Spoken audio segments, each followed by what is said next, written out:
কাল খবরের কাগজে কি হেডিং হবে বলতে পারিস? বলতে পারি। কি হবে? শেষ বলে বান্ধব সমিতির নাটকীয় জয়। তোর বাজে হেডিং। তাহলে সিএবি নকআউটের রুদ্ধশ্বাস সমাপ্তি।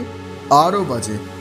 তাহলে জীবন তার খোলা বুট দুটো পাশে সরিয়ে রেখে পা দুটো টান টান করে ছড়িয়ে অনন্তের মুখের দিকে তাকালো। ঘামে ভেজা জামাটা খোলার জন্য কুঁজো হয়েছে সেই অবস্থাতেই বলল, আজকাল সাহিত্য করে খেলার হেডিং হয়। তারপর হাত থেকে জামা ছাড়াতে ছাড়াতে বলল, জীবনের ছক্কায় বান্ধবের জীবন লাভ, কিংবা জীবনের হাতে অগ্রগামী জীবনান্ত। এর থেকে বাজে আর কিছু হতে পারে না। জীবন তার পা দুটো সামনের খালি চেয়ারের ওপর তুলে দিল। এরকম নাম বাচ্চাদের অ্যাডভেঞ্চার গল্পে থাকে। চানটা করে আসি, তারপর হেডিং বলবো। অনন্ত কোমরে তোয়ালে জড়িয়ে প্যান্ট খুলতে লাগলো। আরে দাঁড়া দাঁড়া, আমি আগে যাই। যা গরম পড়েছে, উফ বাপ রে বাপ। মে মাসের দুপুরে ক্রিকেট খেলা। অন্তু প্লিজ প্লিজ, আমি চান করে এলে তুই যাস প্লিজ ভাই। জীবন লাফিয়ে উঠে দাঁড়ালো। 6 ফুট 3 ইঞ্চি লম্বা, 68 কিলোগ্রাম ওজনের দেহটা যেন ছাড়া পাওয়া স্প্রিংয়ের মতো টান হয়ে উঠল। স্নানের ঘরের দিকে সে পা বাড়াবার আগেই অনন্ত ছুটে গিয়ে দরজা বন্ধ করে ভেতর থেকে চেঁচিয়ে বলল, হেডিং কি হবে জানিস? জীবন রঞ্জি দলে আসার দাবি রাখলো। সিজন শেষ হয়ে গেল আর এখন দাবি রাখা। ভেতরে শাওয়ার থেকে জল পড়ার শব্দ ছাপিয়ে অনন্তর গলা ড্রেসিং রুমে পৌঁছল। জীবনের মুখে হালকা হাসি আর বেদনা একই সঙ্গে ভেসে উঠল। 12 বছর বয়স থেকে টেস্ট ম্যাচ খেলার স্বপ্ন সে দেখছে। গত বছর 8টা আর এবছর 11টা সেঞ্চুরি করেছে স্থানীয় ক্রিকেট ম্যাচে। কিন্তু এখনও সে বাংলার হয়ে প্রথম শ্রেণীর একটা ম্যাচও খেলার সুযোগ পায়নি। জাতীয় নির্বাচকরা তার খেলা না দেখলে তাদের বিবেচনায় সে আসবে কি করে? খেলা শেষ হতেই সিএবির ক্লাব হাউসে বান্ধব সমিতির ড্রেসিং রুমে প্রায় 1 ঘন্টা ধরে তুমুল উচ্ছ্বাস চলছিল। এখন নির্জন। একে একে সবাই বান্ধব সমিতির তাঁবুতে চলে গেছে। আনন্দ করার জন্য যা কিছু, ভুরি ভোজ, পটকা ফাটানো, মালা পরানো, উপহারের প্রতিশ্রুতি, পতাকা তোলা, এখন ক্লাবেই হবে। ঘরে এখন ক্লাবের মালি মোহন খেলা সরঞ্জামগুলো গুছিয়ে লম্বা ব্যাগে ভরায় সে ব্যস্ত। কয়েকদিন পরেই তাদের পি সেন ট্রফির খেলা। খেলার ব্যক্তিগত জিনিসপত্রগুলো কেউ আর আজ বাড়ি নিয়ে যাবে না। জীবন জানলায় এসে দাঁড়িয়ে আকাশে তাকিয়েই ভ্রু কোঁচকালো। মোহনদা, আকাশের অবস্থা দেখেছো?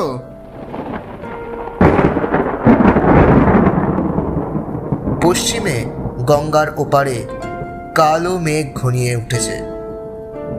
চিলের মতো 3-4টে পাখি শাঁ শাঁ করে নিচের দিকে নেমে আসছে।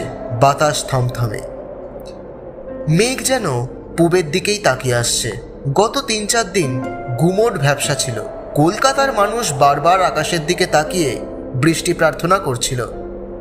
ট্রামে, বাসে, ট্রেনে সুযোগ পেলেই প্রতি বছর সকলে তাই বলছে, এরকম গরম আর কখনো পড়েনি। অবশেষে বৃষ্টির কালো ঝান্ডা উঠেছে আকাশে। কাল বৈশাখীর কুচকাওয়াজ এগিয়ে আসছে।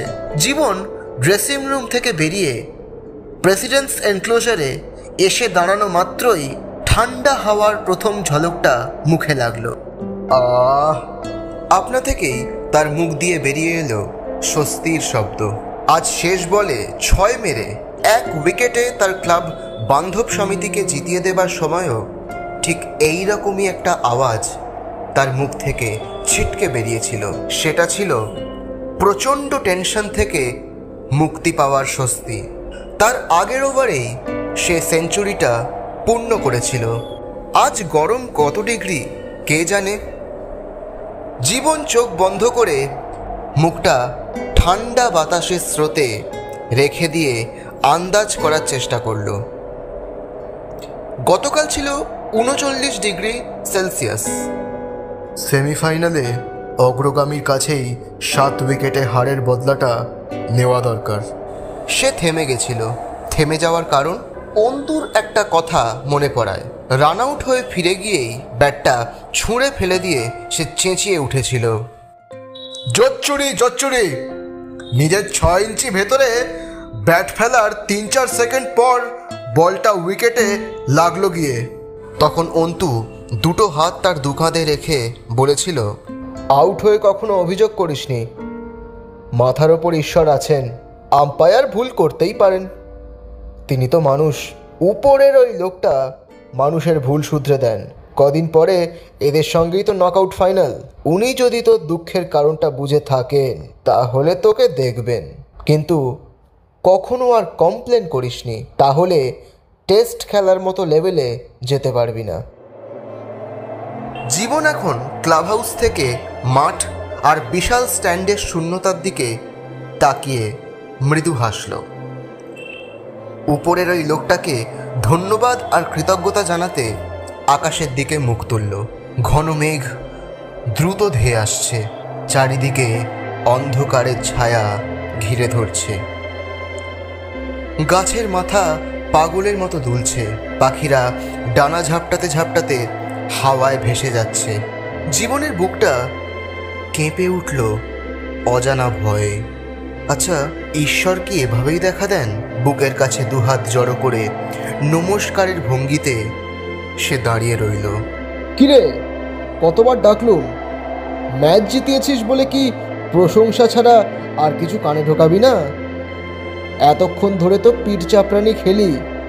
যা, এবার পিঠটা ঠান্ডা করে আয়। আচ্ছা অন্তু, তুই ঈশ্বর বিশ্বাসী না? বাবা বলতেন কোথাও 1 টন বিশ্বাস রাখবে, সেটা নোঙরের মতো কাজ করবে, তোমাকে ভেসে যেতে দেবে না। বিশ্বাসটা ঈশ্বরে রাখতে পারো, জন্মভূমিতে রাখতে পারো, দেশের মানুষের ওপর রাখতে পারো, বন্ধুত্বের ওপরও রাখতে পারো। তুই কোনটাতে রাখিস? সব কটাতেই। শব্দ করে বৃষ্টির বড় বড় ফোঁটা পড়তে শুরু করেছে। এলোমেলো হাওয়ার ঝাপটায় জলকণা এসে লাগছে ওদের অনাবৃত দেহে। জীবন জলজলে চোখে দুহাত বাড়িয়ে হঠাৎ ইয়াহু বলে চিৎকার করে উঠে ছুটল সিঁড়ির দিকে। লোহার দরজাটা দড়াম করে খুলে দোতলা থেকে মাঠে নামার সিঁড়ি দিয়ে তরতর করে নেমে ছুটতে ছুটতে মাঠের ঘাসের ওপর গিয়ে দাঁড়ালো। তারপর মুখ তুলে অনন্তর দিকে তাকিয়ে সে দুহাত মাথার ওপর তুলল। অন্তু, আমি টেস্ট খেলবো। শুনতে পাচ্ছিস অন্তু? আমি টেস্ট খেলবো। ঈশ্বর খবর পাঠিয়েছেন, আমি টেস্ট খেলবই। অঝোর বৃষ্টির শব্দ ছাড়া অনন্ত শুনতে পাচ্ছে না আর কিছু। উদ্বিগ্ন স্বরে সে চেঁচিয়ে বলল, ভিজিস না, ভিজিস না, নিউমোনিয়া হবে। ফাঁকা ইডেন মাঠে ঝাপসা দেখাচ্ছে জীবনকে। সে মাঠে গড়াগড়ি দিচ্ছে পুলকে, আনন্দে। মোহন পাশে এসে দাঁড়িয়েছে। দেখো মোহনদা, জীবন একদিন টেস্ট খেলবেই। হেসে অনন্ত এমনভাবে মাথা নাড়ল যার অর্থ বোঝা শক্ত। জীবনের স্কুটারটা নিচে রয়েছে। এতক্ষণে ভিজে সেটার যে কী অবস্থা হলো কে জানে। একতলায় যাওয়ার জন্য সিঁড়ির দিকে এগিয়েও অনন্ত একবার ঘুরে তাকালো। ঝাপসা বৃষ্টির মধ্যে দেখতে পেল 5 ফুট 3 ইঞ্চির, অর্থাৎ তার থেকে ঠিক 1 ফুট খাটো জীবন চিত হয়ে আকাশের দিকে মুখ করে দুহাত ছড়িয়ে শুয়ে আছে, নিথর একটা মৃতদেহের মতো। তার বুকের মধ্যে পলকের জন্য ধক করে উঠল। আধ ঘন্টা পর বৃষ্টি থামতে বান্ধব সমিতির তাঁবুর দিকে ওরা রওনা হলো। বৃষ্টিতে ভিজলেও স্কুটারের ইঞ্জিন গোলমাল করেনি। সিএবি ক্লাব হাউস থেকে তাদের তাঁবু 3 মিনিটের পথ।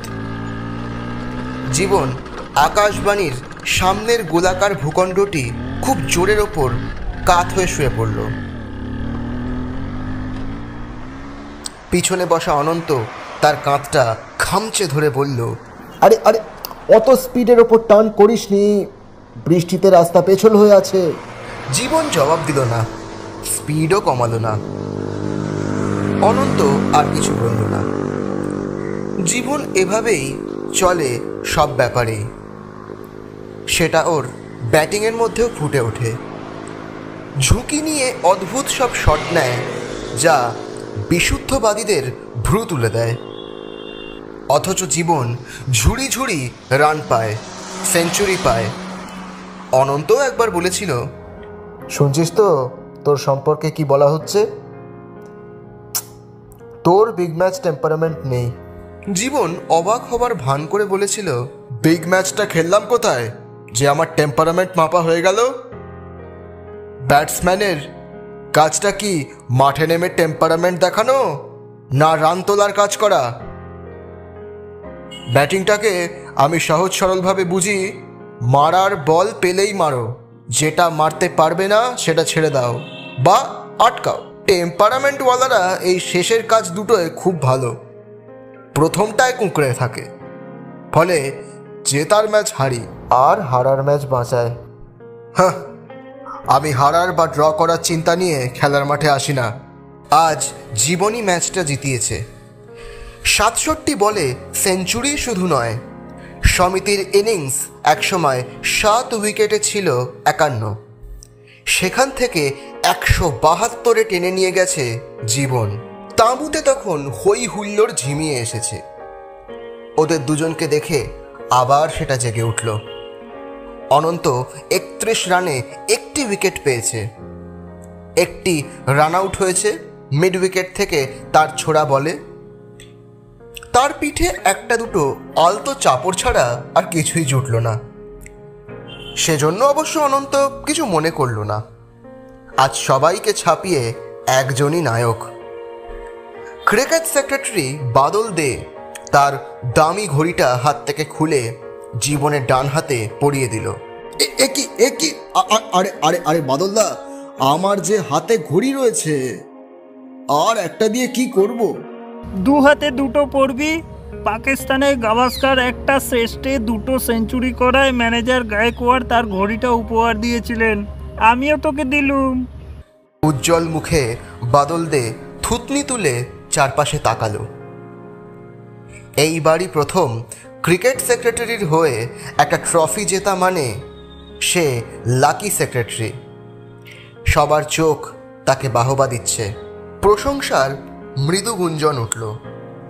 জীবন তার দুটো হাত তুলল, দু হাতেই ঘড়ি। কি মুশকিলে পড়লাম বলো তো, কোন হাতেরটায় সময় দেখবো গায়কোয়াড়দা? গাভাস্কারকে জিজ্ঞেস করে নিস। তার সঙ্গে আমার দেখা হবার কোনো আশা নেই। যখন আমি বেঙ্গল টিমে চান্স পাবো, ততদিনে গাভাস্কার ফার্স্ট ক্লাস ক্রিকেট থেকে রিটায়ার করে যাবে। বাদল দে হঠাৎ চিৎকার করে তাঁবুটাকে নীরব করে দিল। অনন্ত একটা সফট ড্রিঙ্কসের বোতল নিয়ে চুপি চুপি তাঁবুর বাইরের চাতালে এসে দাঁড়ালো। ঘন মেঘে আকাশ ছেয়ে আছে, স্যাঁতস্যাঁতে ভাব রয়েছে বাতাসে। সন্ধ্যা এরই মধ্যে কোনো এক ফাঁকে নেমে আসবে। বৃষ্টির জলে ধুলো ধুয়ে গিয়ে গাছের পাতা সবুজে গাঢ় হয়ে উঠেছে। দূরে রাস্তায় অল্প স্বল্প জল জমে। মা এতক্ষণে কলেজ থেকে বাড়ি পৌঁছে গেছে। সকালে বেরোনোর সময় অনন্ত যখন প্রণাম করে, মা বাধা দিয়ে বলেছিলেন, আগে ওনাকে করো। বসার আর খাবারের জন্য ছোট্ট দালানটার দেওয়ালে বাবার রঙিন ছবি। বেলফুলের বাসি একটা মালা তাতে ঝুলছে। 4 দিন আগে বাবার 3য় মৃত্যুবার্ষিকী ছিল। ছবিতে কপাল ঠেকিয়ে অনন্ত যা বলেছিল সেটাই এখন তার মনে পড়ছে। আমি তোমার সব কথা মনে রেখেছি বাবা। আমি পরিশ্রম করব, অপেক্ষা করব। তারপর মুখ ফিরিয়ে মার দিকে তাকিয়ে সে দেখে বাবার ছবির দিকে মা নির্নিমেষ চোখে তাকিয়ে আছেন। একটা সুন্দর হাসি চোখ দুটি থেকে ঝরে পড়ছে। অন্তু, খেলায় হার জিত আছে, যাই হোক না কেন তোর বাবা যা বলতেন সেটাই বলবো। চেষ্টা করবি, হাল ছাড়বি না। সে মাকে প্রণাম করল। অনন্ত আজ হাল ছাড়েনি। শুধু চেষ্টা নয়, কিছুটা ভাগ্যও দরকার হয়। তার বলে 2টো ক্যাচ পড়েছে, 7-8 বার ব্যাটসম্যানরা হেরে গেছে। তার পেসের কাছে কিন্তু স্ট্যাম্পে বল লাগেনি। এজন্য সে নিজের উপরেই রেগে উঠেছিল। প্রত্যেক ফাস্ট বোলারের মতো তারও ইচ্ছে করে স্টাম্প উড়ে যাওয়া দেখতে। কেন সে স্ট্যাম্পে বল লাগাতে পারছে না? হঠাৎ পিঠে একটা থাপ্পড় পড়ায় অনন্ত চমকে উঠল। এক দৃষ্টে আকাশে তাকিয়ে কি করছিস? ধ্যান। জীবন উচ্ছ্বাসে আপ্লুত হয়ে রয়েছে। তার হাতে সন্দেশের বাক্স। সে সেটা এগিয়ে ধরল অনন্তের সামনে। অনন্ত একটা তুলে নিল। বাদলদাকে সবাই ধরেছে, পার্ক স্ট্রিটে ডিনার খাওয়াতে হবে, যাবি? না রে, হোটেল রেস্টুরেন্টে খেতে আমার ভালো লাগে না। আমারও। কাঁটা চামচ টামচ দিয়ে খাওয়া মনে হয় যেন পেট ভরল না। বাবাকে সকালে মানিকতলা বাজার থেকে 1 কেজি দেড়েকের ইলিশ নিয়ে বাড়িতে ঢুকতে দেখেছি। চ আমাদের বাড়ি চল। এখন বৈশাখ মাসে ইলিশ? বাংলাদেশি, দুর্দান্ত টেস্ট। ইলিশের নামে অনন্ত জিভটা আনচান করে উঠল। সে গলা নামিয়ে বলল, স্কুটারটা বার করে স্টার্ট দে। রেস্টুরেন্টে খেতে না গিয়ে বাড়ি চলে যাচ্ছি দেখলে আটকে দেবে, চটপট কেটে পড়তে হবে। দুজনে কেটেই পড়ল। জীবনরা অবস্থাপন্ন। বাবার ইলেকট্রনিক্সের যন্ত্রাংশ তৈরির ব্যবসা। 1 বছর আগে কাঁকুরগাছির নতুন বাড়িতে ওরা উঠে এসেছে। বাবা, মা আর 2টি ছেলে নিয়ে এই পরিবারটির সবাই তাদের উচ্চতার মতোই ছোট। 5 ফুট 3 ইঞ্চির ওপর কেউ নেই। অনন্ত প্রথম দিনে নিজেকে নিয়ে অস্বস্তি বোধ করছিল। জীবনের বাবা দেবেনবাবু আমোদে প্রকৃতির মানুষ। অনন্তর মনের অবস্থাটা বুঝে তিনি ঠাট্টা করে বলেছিলেন, এই যে দেখছি গালিবার, লিলিপুটদের বাড়িতে এসে মুশকিলে পড়ে গেলে তো। ঠিক আছে, তোমার বসার জন্য একটা নিচু টুল কিনে রাখবো, আর আমাদের জন্য রনপা। অনন্তর ভালো লেগে গেল সবাইকেই। তারপর বহুবারই সে এসেছে গত 1.5 বছরে। পিতৃহীন বলে অনন্তকে ওরা আলাদাভাবে স্নেহ করে, নিজেদের ছেলের মতোই। স্কুটারে আসার সময় অনন্ত বলল, তুই যখন ইয়াহু বলে চিৎকার করে বৃষ্টিতে ভেজার জন্য ইডেনে নেমে গেলি, তখন হঠাৎই প্রথম দিনের কথাটা মনে পড়ে গেছিল। এ যে দেখছি গালিভার। কেন মনে পড়ল? সুইফট তার গালিভার ট্রাভেলসে একটা কাল্পনিক জাতির নাম দিয়েছেন ইয়াহু। অনন্ত ঝুঁকে জীবনের কানের কাছে মুখ রেখে বলল, তুই খুব বই পড়িস না? মাঝে মাঝে পড়ি, আমার পড়তে ভালো লাগে না। বলেই গিয়ার বদল করে জীবন স্কুটারের গতি বাড়ালো। তুই স্পিড খুব ভালোবাসিস। জীবন মাথাটা দোলালো শুধু। আজ স্পিড তুলিস না, বৃষ্টিতে রাস্তাটা ভালো নয়, বড্ড গর্ত রয়েছে। হ্যাঁ, আমার মুখস্থ। কোথায় কোথায় গর্ত আর ঢিপি সব আমার জানা আছে। বাড়িতে জীবনের ঘরটি দোতলার পূব উত্তর কোণে। ঘরের একটা দেওয়াল শুধু ক্রিকেটারদের রঙিন ব্লো আপ ছবিতে ঢাকা। মাথায় খাটো ব্যাটসম্যানদের, যেমন ব্র্যাডম্যান, গাভাস্কার, উইকস, বিশ্বনাথ, কালীচরণ প্রভৃতির ছবি চোখে পড়বে সবার আগে। অগোছালো ঘর। অনন্ত বহুবার থেকে গেছে রাত্রে। আজও তাকে থেকে যেতে বলেছিল জীবন। অনন্ত রাজি হয়নি। শুধুই 6টা ইলিশ ভাজা আর তেল দিয়ে ভাত মেখে সে খেয়েছে। 2বার সাবান দিয়ে হাত ধুয়েও ইলিশের গন্ধ হাত থেকে যায়নি। ডান হাতের তালুটা শুকতে শুকতে অনন্ত বলল, আজ যা আনফিট হয়ে গেলাম কাকিমা। এখন পুরো 1 সপ্তাহ লাগবে শরীর ঠিক করতে।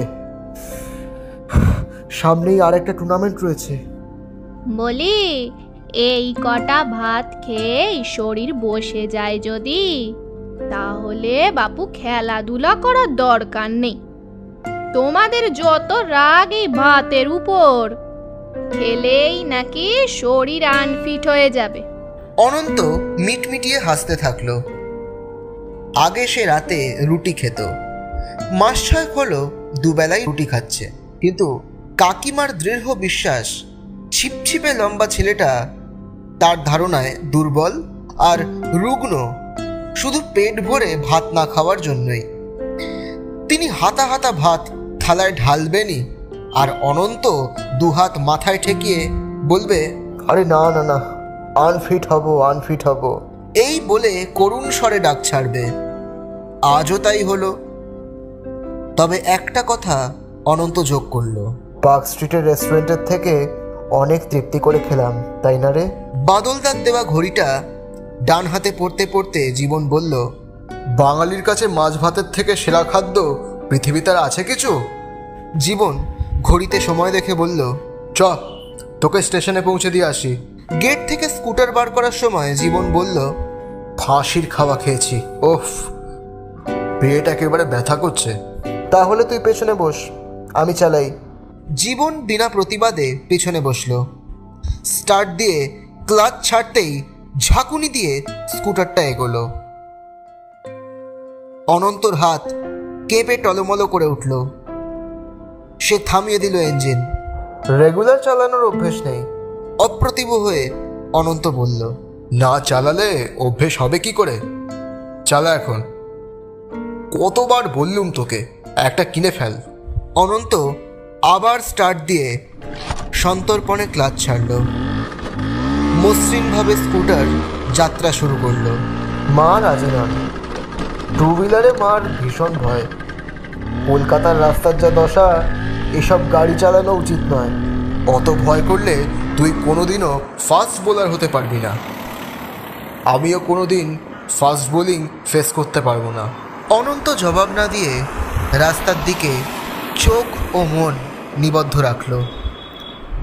বৃষ্টির জল রাস্তা থেকে এখনো সরেনি। ফুটপাত থেকে মাঝ বরাবর রাস্তা একেবারে জলে ডুবে।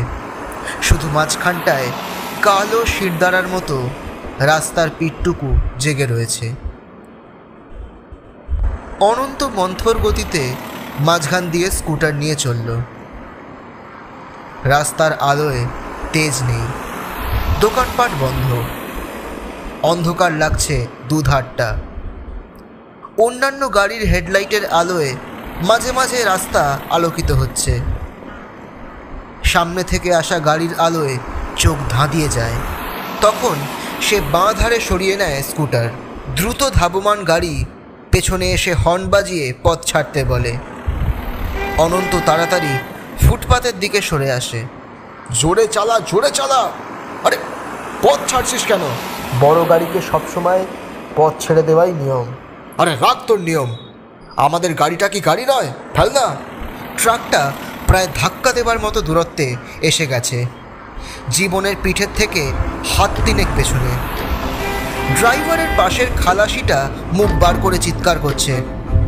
স্কুটারের 2 আরোহীকে ধুইয়ে দিচ্ছে দুটো হেডলাইটের আলো। কি একটা গালাগাল দিল যেন খালাসিটা।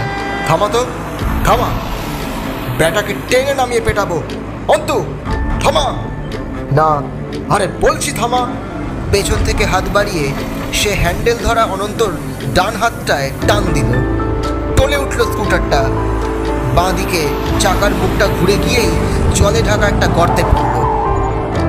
তারপরেই ডান দিকে ছিটকে স্কুটারটা রাস্তায় কাত হয়ে পড়ল।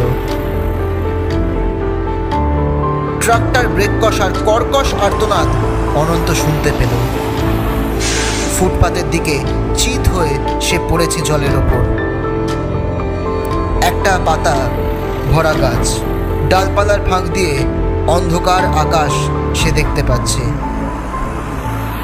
মাথার মধ্যে শূন্যতা, ট্রাকের শব্দ দূরে মিলিয়ে যাচ্ছে। অনন্ত ধর্মর করে উঠে বসল। দূর থেকে একটা মোটর আসছে। তার হেডলাইটের আলোয় সে দেখল রাস্তার মধ্যে উল্টানো আরশোলার মতো স্কুটারটা পড়ে। ইঞ্জিন বন্ধ, পেছনের চাকাটা আস্তে আস্তে থেমে যাচ্ছে। আর বাঁ হাতে ভর দিয়ে জীবন রাস্তা থেকে উঠিয়ে নিজেকে বসানোর চেষ্টা করছে। দেহের বাঁ দিকটা জলের মধ্যে ডোবানো। মোটর গাড়িটা কাছে এসে পড়েছে। হেডলাইটের আলোয় জায়গাটা স্পষ্ট হয়ে উঠছে। জীবন! আর্ত চিৎকার করে অনন্ত উঠে দাঁড়ালো। জীবন মুখটা ঘুরিয়ে উপর দিকে তুলে বলল, অন্তু, তুই বড্ড লম্বা, নিচু হ। অনন্ত ঝুঁকে পড়ল। আমার আর টেস্ট খেলা হবে না রে। জীবন নিজের ডান হাতের দিকে তাকালো। অনন্ত দেখল আঙুলের ডগা থেকে কবজি পর্যন্ত মাংস, হাড় থেতলে চটকে লাল একটা কাগজের মতো। আর তার মাঝে ঘড়ির ডায়ালটা বসানো। না জীবন না, তুই টেস্ট খেলবি, আমি তোকে খেলাবো। অনন্ত কেন যে বুক ফাটা চিৎকার করে কথাটা বলল তা সে জানে না।